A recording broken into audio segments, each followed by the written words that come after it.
Bismillahirrahmanirrahim. Assalamualaikum warahmatullahi wabarakatuh. Alhamdulillahi rabbil alamin. Allahumma salli ala sayyidina Muhammad wa ala ali sayyidina Muhammad. Sahabat yang beriman, pertama-tama marilah kita memanjatkan puja dan puji syukur kita kehadirat Allah Subhanahu wa taala, yang mana atas limpahan rahmat, hidayah dan inayahnya kita semua hingga detik ini masih bisa dapat bernapas, masih bisa dapat menjalankan aktivitas kita, masih bisa dapat memperbaiki diri kita dan menambah pundi-pundi amal kita untuk menjadi bekal kita menghadap Allah Subhanahu wa taala.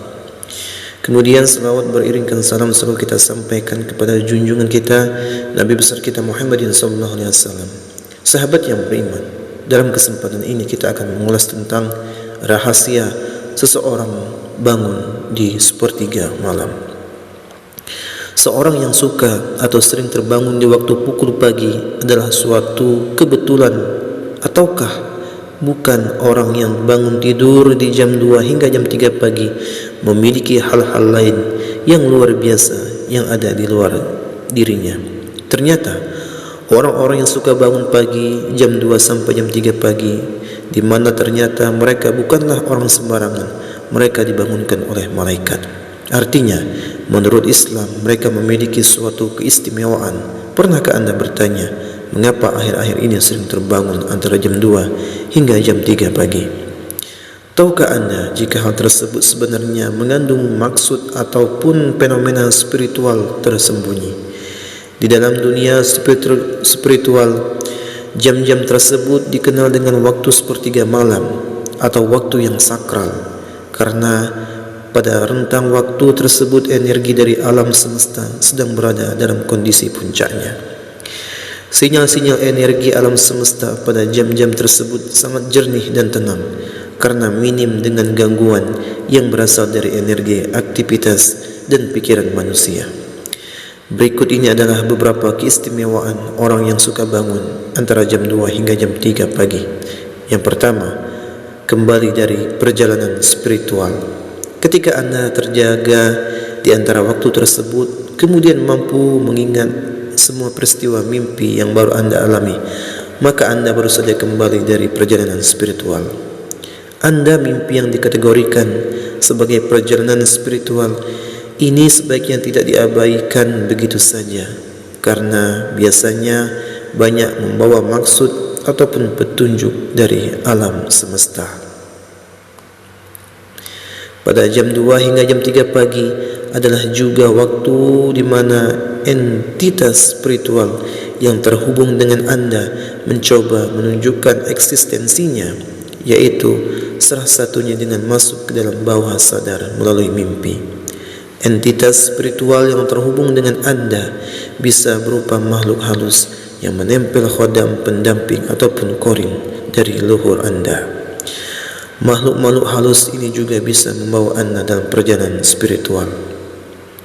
Namun ketika mereka gagal untuk menyusup ke dalam alam bawah sadar Anda, maka Anda akan mengalami yang dinamakan dengan tindihan atau sleep paralysis. Gagalnya entitas gaib untuk masuk ke dalam alam bawah sadar Anda dikarenakan pada saat itu tubuh Anda mengeluarkan semacam aura pelindung, sehingga mengakibatkan berbenturan energi yang membuat tubuh menjadi kaku dan tidak bisa bergerak. Tujuan dari makhluk halus masuk ke dalam mimpi selain untuk menunjukkan eksistensi juga menjadi media bagi mereka untuk berkomunikasi, seperti untuk memperingatkan, memberi petunjuk dan lain-lain.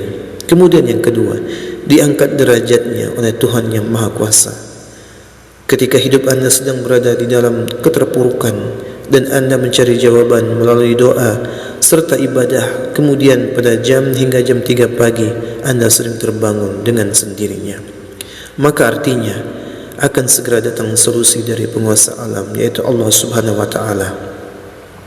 Doa yang sering Anda panjatkan kepada Tuhan pada dasarnya merupakan suatu bentuk energi positif yang dilepaskan ke alam semesta.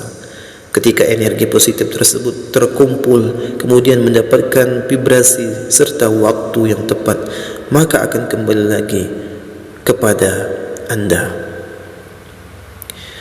Gelombang energi positif yang masuk kembali ke dalam inti spiritual terkadang akan sedikit mengacaukan frekuensi gelombang fase tidur, sehingga hal inilah yang membuat anda akan terbangun tanpa sebab antara jam 2 hingga jam 3 pagi.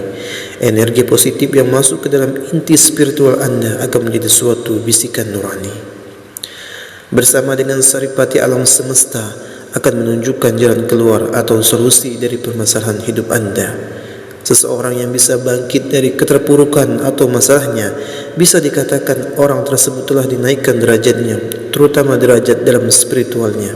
Namun yang jelas, saat rentan waktu jam hingga jam 3 pagi, energi positif yang masuk kembali ke dalam inti spiritual kita, ia akan menjadi suatu bisikan nurani dan bersatu dengan alam semesta. Ia akan menunjukkan jalan keluar atau solusi dari setiap permasalahan hidup kita.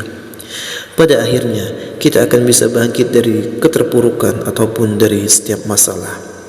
Hal ini bisa dikategorikan seseorang yang telah dinaikkan derajatnya oleh Allah Subhanahu wa taala, terutama derajatnya dalam masalah spiritual.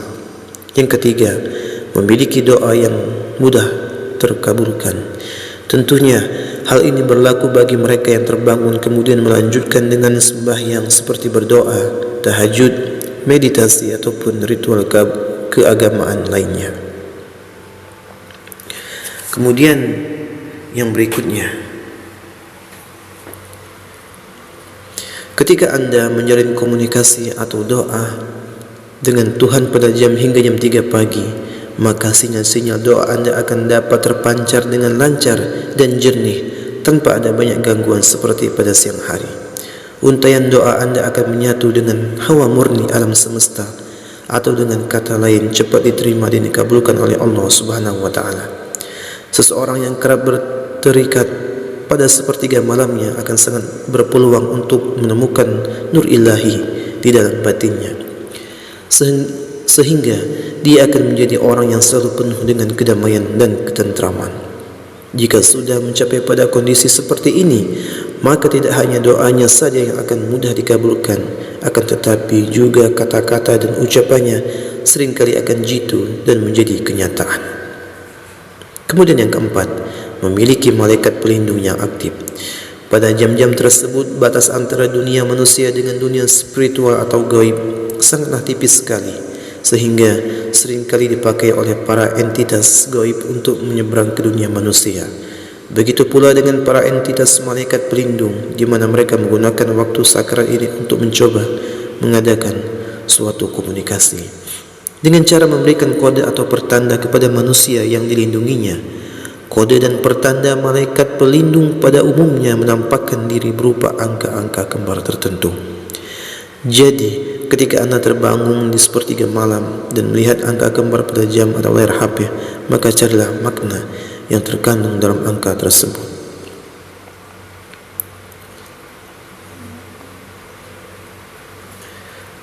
Sehingga bisa jadi makna di balik angka-angka kembar tersebut akan membawa solusi atau jalan keluar pada problematika yang sedang anda hadapi. Juga bisa berupaya penggunaan eksistensi malaikat pelindung, bahwa anda tidaklah sendirian. Para malaikat pelindung ini juga akan membantu manusia yang suka bermeditasi atau lelaku ritual lainnya. Pada jam 2 hingga jam 3 pagi, mereka akan berperang dalam mengolah batin dan mengembangkan kesadaran terhadap alam semesta. Kemudian yang kelima, mengalami kebangkitan spiritual. Leluhur kita mengajarkan bahawa jika ingin mencapai suatu kesaktian, kita tentu ada syaratnya yang harus ditempuh. Syaratnya adalah dengan mengendalikan hawa nafsu. Salah satunya adalah nafsu untuk tidur. Ketika seseorang lebih banyak terjaga dan ditambah dengan pelaku spiritual tertentu, maka hal tersebut akan bisa merangsang titik-titik cakra di dalam tubuh untuk terbuka dan aktif kembali, terutama titik cakra dasar. Cakra dasar adalah cakra yang menjadi pondasi dari cakra-cakra lainnya. Cakra dasar yang terbuka dan aktif akan membuat kita bisa merasakan fenomena yang terjadi di alam semesta, sehingga kita akan lebih peka dan tajam firasatnya. Jika anda lebih banyak terjaga daripada tidur, kewaspadaan anda akan semakin sensitif dan meningkat, sehingga Anda akan tahu jika ada sesuatu hal buruk yang akan terjadi, misalnya ketika ada kiriman santet ataupun guna-guna. Santet atau guna-guna kemungkinan besar akan gagal mengenai targetnya apabila di dalam rumah tersebut masih ada orang-orang yang terjaga. Itulah mengapa leluhur melarang untuk tidur sore-sore. Itulah tadi sahabat, mudah-mudahan bermanfaat. Mudah-mudahan kita semua selalu dapat lindungan dari Allah Subhanahu wa taala. Mudah-mudahan kita dimudahkan untuk bangun di sepertiga malam untuk melaksanakan salat seperti salat tahajud dan salat-salat lainnya. Mudah-mudahan kita semua diangkat derajatnya oleh Allah Subhanahu wa taala. Amin amin ya rabbal alamin. Saya akhiri,